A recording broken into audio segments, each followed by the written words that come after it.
अक्सर हम यही सोचते हैं कि परफेक्शन ही सब कुछ है ना? लेकिन क्या ये हमेशा सच होता है? आज की जो कहानी है वो इस सोच को पूरी तरह से हिला कर रख देगी। ये कहानी बताएगी कि कैसे ज्यादा काम करना कभी-कभी सबसे अच्छा काम करने का रास्ता बन जाता है। तो सवाल ये उठता है कि क्या बेहतर है, एक बिल्कुल परफेक्ट चीज बनाने में पूरी ताकत झोंक देना, या फिर 100 बार कोशिश करना भले ही शुरू में सब कुछ गड़बड़ हो जाए? इसका जवाब एक बहुत ही कमाल के एक्सपेरिमेंट में छिपा है।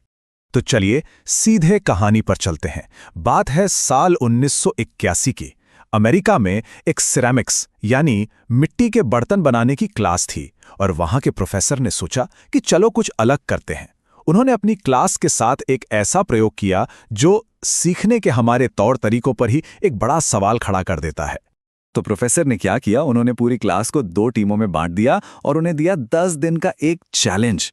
अब मजे की बात यह थी कि दोनों टीमों का लक्ष्य एक दूसरे से बिल्कुल उल्टा था और बस यहीं से ये एक्सपेरिमेंट सच में बहुत दिलचस्प हो जाता है।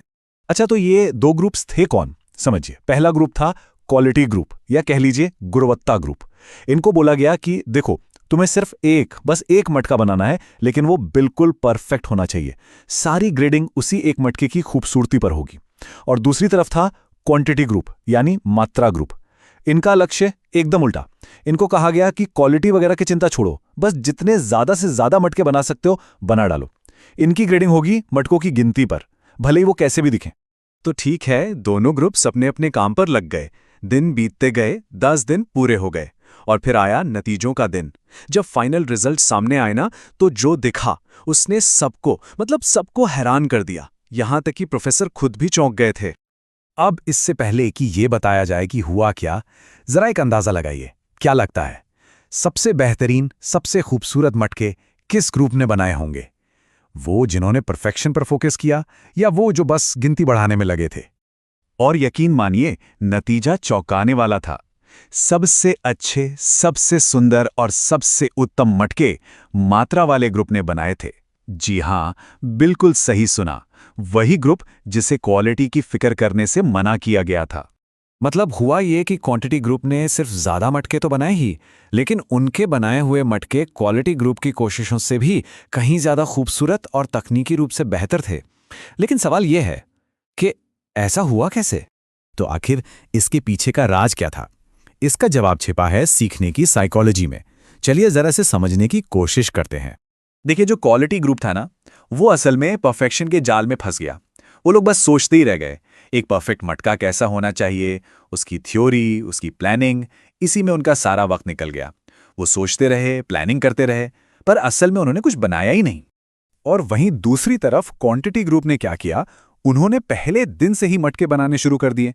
हाँ, ये सच है कि उनके शुरू के मटके बहुत ही खराब थे, वो बार बार फेल हो रहे थे। लेकिन हर एक खराब मटके के साथ वो कुछ नया सीख रहे थे, अपनी गलतियों को देख रहे थे, उन्हें सुधार रहे थे और अगली कोशिश में उस सीख को इस्तेमाल कर रहे थे। मतलब वो थ्योरी में नहीं उलझे, वो असल में करके सीख रहे थे। तो इस पूरी कहानी का सबक बहुत गहरा है। ये हमें ये सिखाती है कि असफलता या फेलियर सीखने की प्रक्रिया का कोई अंत नहीं है, बल्कि उसका एक बहुत जरूरी हिस्सा है। सच तो यह है कि असफलता ही हमारा सबसे बड़ा टीचर है। इसका सीधा सा मतलब है कि अपनी गलतियों से डरकर रुकना नहीं चाहिए, बल्कि उन्हें एक मौके की तरह देखना चाहिए। एक मौका कुछ नया सीखने का, एक मौका और बेहतर होकर आगे बढ़ने का। और इस बात में बहुत सच्चाई है ना? जो इंसान खुद सबसे ज्यादा बार फेल हुआ हो, उसे अक्सर कामयाबी का रास्ता दूसरों से बेहतर पता होता है। इसीलिए तो ये कहावत है कि कभी-कभी टीम का सबसे खराब खिलाड़ी ही आगे चलकर देश का सबसे अच्छा कोच बनता है। क्यों? क्योंकि उसने गलतियों को सबसे करीब से जिया होता है, समझा होता है। तो यही इस पूरी कहानी का सार है। बस डटे रहना है, असफलता से भागना नहीं है, क्योंकि असल में वही हमें सिखाएगी और कामयाबी तक लेकर जाएगी। इस पूरी सोच को ना एक बहुत ही मशहूर लाइन क्या खूब बयां करती है। कौन कहता है कि आसमां में सुराख हो नहीं सकता, एक पत्थर तो तबीयत से उछालो यारो। इसका मतलब साफ है, अगर यकीन और मेहनत से कोशिश की जाए तो कुछ भी नामुमकिन नहीं है। तो उस पॉटरी क्लास का सबक एकदम साफ है, बस शुरुआत करनी है, कोशिश करते रहना है और कभी हार नहीं माननी है, क्योंकि आखिर में मात्रा ही गुणवत्ता को जन्म देती है। तो जाते जाते एक सवाल सोचने के लिए छोड़ जाते हैं। हमारी अगली असफलता हमें क्या सिखाने वाली है? उस अनुभव को आगे बढ़ने की सीढ़ी कैसे बनाया जा सकता है?